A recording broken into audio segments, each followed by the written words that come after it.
আমি কিন্তু একটা আয়াত করছি, আল্লাহ রাব্বুল আলামিন আমাদের কাছে সিয়াম একদিনের সামনে রোজা রাখার পর আরো দুইটা এবাদতের সুযোগ আছে।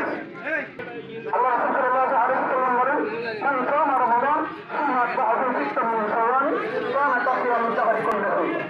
আল্লাহ সাল্লাল্লাহু আলাইহি ওয়াসাল্লাম বলেন, যে ব্যক্তি রমজান মাস রোজা রাখার পর শাওয়াল মাসের 6টা রোজা রাখে, আল্লাহ রাব্বুল আলামিন তাকে পুরো এক বছরের সওয়াব দান করবেন। সুবহানাল্লাহ। তাহলে আমরা এই 6টা রোজা রাখার এখন থেকে আমার বক্তব্য আমি জানি আমাদের যাদের উপর হজ করে রয়েছেন তারা এখন থেকে অবৈধ প্রস্তুতি গ্রহণ করবে। আল্লাহ রাব্বুল আলামিনের মধ্যে আপনাদের সেটা কবুল করুন।